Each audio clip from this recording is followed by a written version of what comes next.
السلام علیکم۔ قصہ کہانی میں خوش آمدید۔ پرانے وقتوں کی بات ہے کہ کسی گاؤں میں ایک چگل خور رہتا تھا۔ دوسروں کی چگلی کھانا اور ایک کی بات دوسرے سے کرنا اس کی بری عادت تھی اور لاکھ کوششوں کے باوجود وہ اپنی عادت کو نہ چھوڑ سکا۔ دراصل وہ اپنی عادت سے مجبور تھا اور اسی عادت کی وجہ سے اسے اپنی ملازمت سے بھی ہاتھ دھونے پڑے۔ چنانچہ اب وہ بیکار تھا۔ کچھ دن تو وہ اپنی جمع پونجی پر گزر بسر کرتا رہا، لیکن جب تھوڑا تھوڑا کر کے سارا سرمایہ ختم ہو گیا تو وہ بہت پریشان ہو گیا۔ اس نے نوکری اور مزدوری کے لیے سر توڑ کوشش کی کہ کہیں نوبت فاقوں تک نہ پہنچ جائے، لیکن وہ ہر بار ناکام رہا۔ گاؤں کے تمام لوگ اس کی عادت سے اچھے طریقے سے واقف تھے اور اسی وجہ سے اسے کوئی منہ نہ لگاتا۔ آخر جب وہ مسلسل ناکامیوں سے تنگ آ گیا اور نوبت واقعی فاقوں تک پہنچ گئی تو اس نے دل میں سوچا، اس گاؤں کو چھوڑ دینا چاہیے اور کہیں اور چل کر قسمت آزمانی چاہیے۔ چلتے چلتے وہ ایک گاؤں میں جا پہنچا۔ یہ گاؤں اس کے لیے نیا تھا اور وہاں اسے کوئی جانتا بھی نہیں تھا، لہٰذا وہ ایک کسان کے پاس گیا اور اس سے کہا، مجھے آپ اپنی ملازمت میں رکھ لیں۔ کسان نے دریافت کیا، تم کیا کر سکتے ہو؟ چگل خور نے جواب دیا، مجھے کھیتی باڑی کا سارا کام آتا ہے۔ اتفاق کی بات یہ تھی کہ اسے ایک ملازم کی ضرورت تھی، اس لیے کسان نے سوچا، چلو اسے ملازم رکھ لیتا ہوں، یہ ضرورت مند بھی ہے اور میرا کام بھی ہلکا ہو جائے گا۔ یہی سوچ کر اس نے چگل خور سے پوچھا، اگر میں تمہیں ملازم رکھ لوں تو تم کیا تنخواہ لو گے؟ اس پر چگل خور نے بڑے اطمینان سے جواب دیا، میری کوئی تنخواہ نہیں ہے۔ کسان کو اس کی بات سن کر بہت تعجب ہوا کہ کام کرے گا اور تنخواہ نہیں لے گا، بھلا یہ کیسے ہو سکتا ہے؟ اس نے حیرانی سے پوچھا، یہ کیسے ہو سکتا ہے؟ جواب میں چگل خور نے کہا، آپ مجھے صرف روٹی کپڑا دے دیں اور ساتھ ہی ایک بات کی اجازت، بس یہی میری تنخواہ ہے۔ کسان پوچھنے لگا، کس بات کی اجازت؟ چگل خور بولا، آپ مجھے صرف اتنی اجازت دے دیں کہ میں 6 ماہ بعد آپ کی صرف ایک چگلی کھاؤں۔ چگل خور کی یہ بات کسان کو عجیب تو لگی، لیکن اس نے حامی بھر لی۔ چنانچہ چگل خور کسان کے پاس ملازم ہو گیا۔ دن گزرتے گئے اور کسان کو یہ بات بھول گئی کہ 6 ماہ بعد چگل خور نے ایک چگلی کھانے کی اجازت لی ہے۔ ادھر چگل خور کو کسان کے ہاں ملازم ہوئے 6 ماہ بیت گئے اور اس کا دل چاہ رہا تھا کہ کسان کی چگلی کھائے۔ وہ 6 ماہ کے بعد اپنی عادت پر جبر نہ کر سکا۔ ایک روز کسان حسب معمول اپنے کھیتوں میں گیا ہوا تھا اور اس کی بیوی گھر میں اکیلی تھی۔ یہ دیکھ کر چگل خور کسان کی بیوی کے پاس گیا اور بڑا ہمدردانہ منہ بناتے ہوئے کہنے لگا، ایک بات کہوں، اس میں آپ کا ہی بھلا ہے۔ کسان کی بیوی بولی، جی کہیں۔ جواب میں چگل خور بڑے رازدانہ انداز میں بولا، دراصل کسان کو کوڑ ہو گیا ہے، اس نے یہ بیماری تم سے چھپائے رکھی ہے۔ کیا کسان کو کوڑ ہو گیا ہے؟ کسان کی بیوی چونک کھڑی ہوئی۔ چگل خور بولا، اگر تمہیں میری بات پہ یقین نہیں تو آزما کے دیکھ لو۔ کسان کی بیوی نے دل میں سوچا، ملازم ہے، ٹھیک ہی کہہ رہا ہوگا، بھلا اس کو مجھ سے جھوٹ بولنے کی کیا ضرورت ہے؟ اس نے جلدی سے پوچھا، مگر میں کیسے آزماؤں؟ چگل خور جھٹ سے کہنے لگا، اس میں کیا مشکل ہے، میں تمہیں سمجھاتا ہوں۔ جس آدمی کو کوڑ ہو جائے اس کا جسم نمکین ہو جاتا ہے۔ اگر تم جاننا چاہتی ہو کہ کسان کو کوڑ ہو گیا ہے یا نہیں تو تم کسان کے جسم کو چاٹ کر چکھ سکتی ہو۔ کسان کی بیوی کو چگل خور کی یہ تجویز پسند آئی اور اس نے کہا، ٹھیک ہے، میں دیکھ لوں گی۔ چگل خور کسان کی بیوی سے یہ باتیں کر کے سیدھا کھیتوں کی طرف چل دیا، جہاں کسان پہلے ہی کھیتی باڑی کے کاموں میں لگا ہوا تھا۔ خور کسان کے پاس پہنچا اور اس سے بڑی رازدانہ انداز میں کہنے لگا، تم ادھر کھیتوں میں کام کرتے پھر رہے ہو اور تمہاری بیوی پاگل ہو گئی ہے۔ کسان بہت حیران ہوا۔ اس نے تعجب سے پوچھا، یہ تم کیا کہہ رہے ہو؟ چگل خور نے اسے یقین دلاتے ہوئے کہا، وہ پاگل ہو گئی ہے اور پاگل پن میں آدمیوں کو کاٹنے دوڑتی ہے۔ کسان سارا کام چھوڑ کر سوچ میں پڑ گیا۔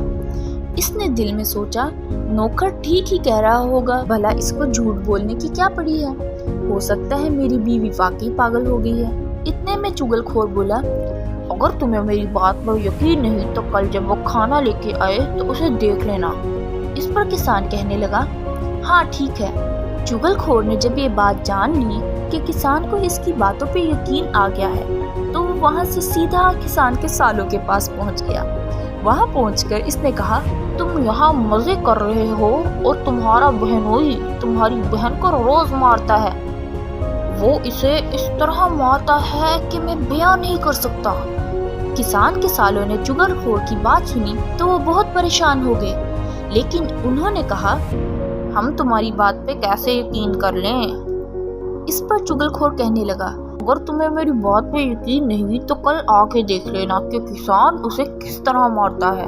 کسان کے سالے یہ بات سن کر غصے میں تل ملانے لگے، بھلا وہ اپنی بہن کی بے عزتی کیسے برداشت کر سکتے تھے۔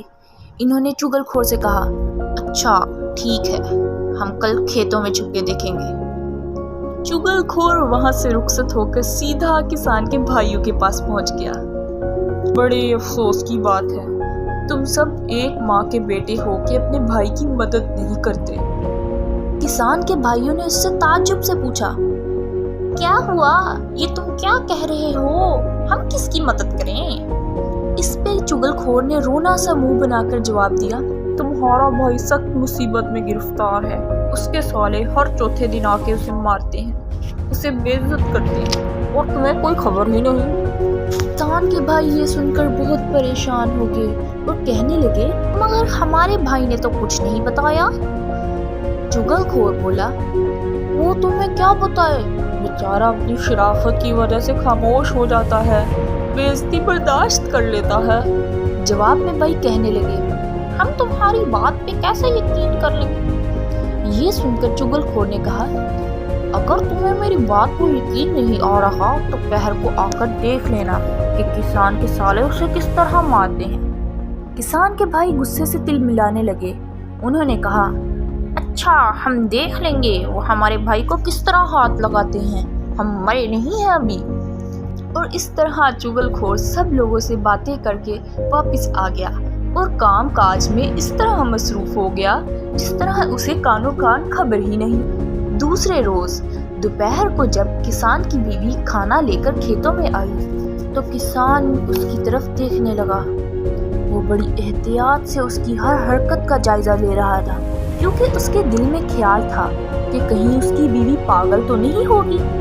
کسان اس کے قریب ہونے سے ڈر رہا تھا کہ وہ اسے کاٹ نہ کھائے، اور دوسری طرف کسان کی بیوی یہ کوشش میں تھی کہ کسان کو کسی طرح قریب ہو کر کاٹ دے تاکہ وہ اسے چکھ لے کہ وہ نمکین ہے یا نہیں۔ جو ہی اس نے مٹکا اور روٹیوں کی پرات زمین پر رکھی، کسان جلدی سے پیچھے ہٹ گیا۔ یہ دیکھ کر کسان کی بیوی روٹیوں کی پرات آگے بڑھانے کے بہانے قدرے آگے سرک گئی، اور پھر جو ہی کسان نے روٹی پکڑنے کے لیے ہاتھ آگے کیا، اس نے جھٹ سے اس کی کلائی پکڑی اور اسے کاٹنے کے لیے آگے بڑھی۔ کسان اچھل کر دوڑ کھڑا ہوا۔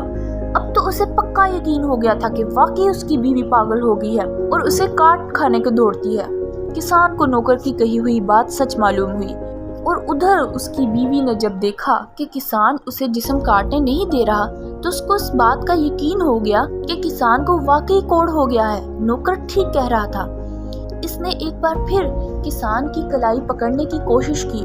اس بار کسان نے آؤ دیکھا نہ تاؤ دیکھا، پاؤں سے جوتا اتارا اور اپنی بیوی کی ٹھکائی شروع کر دی۔ جو ہی اس نے اپنی بیوی پہ جوتے برسانے شروع کیے، قریب ہی کھیتوں میں چھپے کسان کے سالے باہر نکلے۔ واقعی نوکر ٹھیک کہہ رہا تھا، دیکھتے ہیں آج ہماری بہن کو کیسے مارتا ہے۔ ان کا آگے بڑھنا تھا کہ دوسری طرف کھیتوں میں چھپے کسان کے بھائیوں نے دیکھا، واقعی نوکر صحیح کہہ رہا تھا۔ انہوں نے جواب میں کسان کے سالوں کو للکارا، دیکھتے ہیں آج تم ہمارے بھائی کو کیسے مارتے ہو۔ ان دونوں نے ایک دوسرے پر لاٹھیاں برسانی شروع کر دی۔ آخر ارد گرد کے کھیتوں میں کام کرنے والے لوگ بھاگ کر آئے اور انہوں نے آ کر ایک دوسرے سے الگ کیا۔ پھر جب ان کا غصہ قدرے کم ہوا تو لوگوں نے پوچھا، تم لوگ کیوں لڑ رہے تھے؟ اس پر سب نے اپنی اپنی بات بتائی کہ یوں نوکر ہمارے پاس آیا تھا اور اس نے یہ بتایا۔ اس طرح جب ساری بات بتا چکے تو پتا چلا یہ سب کچھ چگل خور کا کیا طرح ہے۔ وہ سارے کے سارے مل کر چگل خور کی تلاش میں لگے رہے، لیکن تب تک چگل خور گاؤں چھوڑ کر جا چکا تھا۔ کہتے ہیں وہ دن اور آج کا دن چگل خور کا کہیں پتہ نہ چلا۔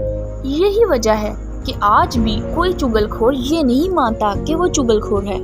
دراصل اسے اس بات کا ڈر ہے کہ اگر وہ تسلیم کر لے کہ وہ چگل خور ہے تو کسان کے سالے اور اس کے بھائی اس کو زندہ نہیں چھوڑیں گے۔ اس لیے ہر چگل خور ہونے پر ناراض ہو جاتا ہے۔ شکریہ۔